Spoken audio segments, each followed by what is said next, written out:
I've always loved the quiet moments in life, small spaces of silence where you can hear yourself think. Living in a college hostel rarely allows that.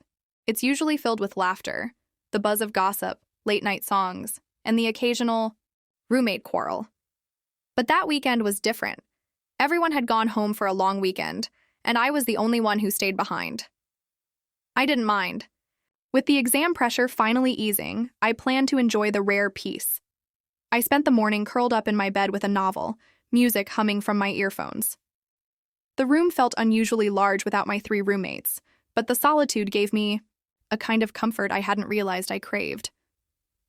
By evening, the hostel halls had grown so quiet that even the creaking of the water pipes sounded louder. I walked down to the mess for a quick dinner, nodding at the security guard stationed near the entrance. His name was Harish, middle-aged, quiet, and polite. He had worked there for years. He barely spoke unless necessary, but he always gave a half-smile when our eyes met. There was nothing alarming about him. If anything, he blended into the background, reliable, unnoticed. "Alone this weekend?" he asked, his voice low. "Yes. Everyone went home," I replied, surprised he'd spoken. He nodded. "Be careful. Lock your doors at night." "I always do," I said with a small laugh, though the words settled uneasily. Back in my room, I locked the door firmly and double-checked the latch, more out of habit than fear. I set up my laptop for a movie night, made a cup of instant coffee, and tucked myself in. Outside the window, the sky turned inky, and the sound of crickets took over. Around midnight, I had just begun dozing off when I heard something faint. Footsteps. Slow, measured, just outside the hallway. I dismissed it at first, assuming it was the night guard making rounds, but then came a knock. It was soft, too soft. My heart paused. I sat up, pulse racing. Another knock followed. I hesitated. Maybe someone had returned early? A roommate who forgot their key? I slid off the bed and crept toward the door. "Who is it?" I called, voice low. A pause, then came a reply. "It's Harish. Just checking if everything's okay." Relieved, but confused, I opened the door just a crack. He stood there in uniform, holding a flashlight. "Just wanted to make sure you're safe," he said, tone oddly gentle. "I'm fine," I said quickly. "Thanks." He didn't move, just stared for a beat too long before nodding and walking away. I shut the door and locked it tight, the unease blooming into something I couldn't name. For the first time that weekend, the silence felt less like peace and more like something waiting to be broken. Sleep didn't come easily after that knock. Every creak in the corridor, every gust of wind brushing against the windows made my mind spiral. I told myself I was overreacting. Harish was just doing his job, perhaps trying to be courteous since I was alone. Still, something about his tone, his eyes, they didn't sit right. By morning, I had convinced myself I was being paranoid. The sunlight made everything feel normal again. I went about my day as usual. Quick breakfast, calls with my parents, even managed to laugh during a video chat with my roommates. But the image of Harish lingering at my door refused to fade. That evening, around 8, there was a knock again. I hesitated, heart skipping. "Who is it?" I called. "It's Harish," came the reply. I opened the door slightly. He stood there, holding a steel cup. "Tea. Thought you might like some. It gets cold in these rooms." The gesture was odd, but not inappropriate, at least not overtly. I accepted the tea with a nervous smile and a murmured thank you, planning to pour it down the sink later. He didn't leave immediately. "You must be bored," he said, eyes scanning the room beyond me. "A little," I admitted, keeping the door firmly between us. "I can keep you company for a few minutes if you want," he offered, voice soft. Something about the way he said it made my spine stiffen. I shook my head. "No, I'm okay. Just watching a film." He nodded slowly, the smile not quite reaching his eyes. "You know, not everyone appreciates solitude. Some find it dangerous." My hand tightened on the door. "Thanks for the tea." He lingered a beat longer, then turned and walked off, down the corridor. I closed the door and locked it twice. My heart pounded, not from fear, yet, but from a sense of intrusion. I didn't owe him conversation, tea, or politeness. But somehow, I felt like my boundaries had just been tested. I dumped the tea. It smelled faintly of cardamom, but I didn't trust it. Later that night, I lay in bed staring at the ceiling. Every sound echoed. I played white noise on my phone to distract myself, but even that felt useless. When I finally drifted off, it was only to wake with a jolt sometime past midnight. There were footsteps again, slower this time, almost deliberate. I stayed still, listening, counting the steps as they stopped right outside my door. A full minute passed, then 2. No knock, just presence. And then faintly, the whisper of retreating steps. Morning light didn't bring comfort this time. When I opened the door, a chair stood outside, as if someone had sat there for hours. Next to it, the same steel cup, half filled with cold tea. My stomach turned. I wasn't alone. And this time, I didn't feel safe. I stared at the chair and the half-empty cup of tea as if they held answers. But all they gave me was a chill that crept under my skin and refused to leave.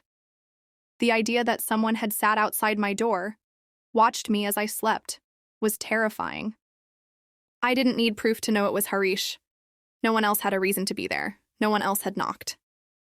No one else had offered tea. After a long pause, I snapped a photo of the scene and sent it to my roommates with a brief message. Something's wrong. 2 of them replied instantly, shocked and concerned. One of them, Kriti, offered to return early. I told her not to. I didn't want to cause panic or make this situation bigger than it already felt. Maybe I was wrong. Maybe I had misunderstood everything. But deep down, I knew I wasn't. I went to the warden that afternoon. A kind-faced woman named Mrs. Roy. She had always seemed approachable. When I showed her the photo and told her what had happened, she frowned but didn't look surprised. Harish has been here for 10 years, she said almost defensively. Are you sure you're not imagining things? He might have just been patrolling. I felt my pulse spike. Sitting outside my door in the middle of the night, leaving tea? She sighed. I'll speak to him. Her tone made it clear. This would go nowhere. That night, I didn't sleep. I barricaded the door with a chair and kept the lights on. Every hour I checked the lock. Each creak from the hallway sent a jolt through my chest. My sense of control, my safety, both were crumbling. By morning, I had a plan. I reached out to Arjun, a classmate and friend I trusted implicitly. Without explaining everything, I told him I didn't feel safe and asked if he could stay nearby for a couple of nights. Without hesitation, he agreed. Keep your phone on, he said, and record anything suspicious. I nodded, grateful but still unsettled. I wasn't used to being the girl who needed protection. Later that day, I saw Harish again near the hostel gate. He didn't smile this time. Instead, he stared as I passed, his eyes unreadable, but lingering far too long. It wasn't a look of concern anymore. It was something else, something that made my skin crawl. That evening, as the sun dipped below the horizon, I made a decision. I would set a trap, leave the door slightly unlatched, pretend to be asleep. If he came again, I'd have evidence, proof no one could ignore. I placed my phone under the pillow, camera rolling. My heart thundered in my chest. And then I waited, wrapped in fear, adrenaline, and the last fragments of my trust. The room was cloaked in near darkness, lit only by the faint glow from my phone screen hidden beneath the pillow. I lay there, unmoving, ears trained to every whisper of sound outside. The door was slightly ajar, just enough to invite danger, just enough to catch it. Midnight came. Then, a sound. Soft steps. Familiar rhythm. My heart pounded like a drum inside my chest as the footsteps stopped right outside the door. For a long time, nothing happened. The silence became unbearable. And then, slowly, the door creaked open. I kept my breathing steady, pretending to sleep. From the corner of my eye, I could see his silhouette. Harish. He stood there in the doorway, his body framed by the weak corridor light. He hesitated, then took a step in. Another. He was inside. My fingers twitched under the pillow, ready to hit the emergency dial if needed. But before he could move any closer, a loud voice pierced the silence. "Step back!" It was Arjun, standing in the hallway behind him, phone light on, face furious. Harish froze. In the next moment, the corridor lights flicked on. Behind Arjun stood another student and a female hostel staffer who Arjun had contacted earlier, just in case. My plan had worked, but not because of my strength alone, because I asked for help, and help came. Harish turned to run, but it was too late. The staff member blocked the exit and demanded an explanation. He stammered, his face drained of color, trying to mask his intentions with talk of just checking and routine duty. But the camera under my pillow had recorded it all. His presence in my room, uninvited, without reason. The next morning, the footage made its way to the warden and then to higher authorities. Harish was removed from duty immediately, pending investigation. It turned out mine wasn't the only report against him, only the first with proof. For days, I felt numb, not just from what happened, but from how easily it could have been ignored if I hadn't trusted my instincts. The betrayal wasn't just his. It was in the silence of those who brushed it off, in the system that let it happen more than once. My roommates returned, their concern genuine and fierce. We changed the lock, installed a second latch, and promised each other, never again. Arjun and I became closer after that, not because of the danger, but because of the way he showed up when it counted. With quiet loyalty.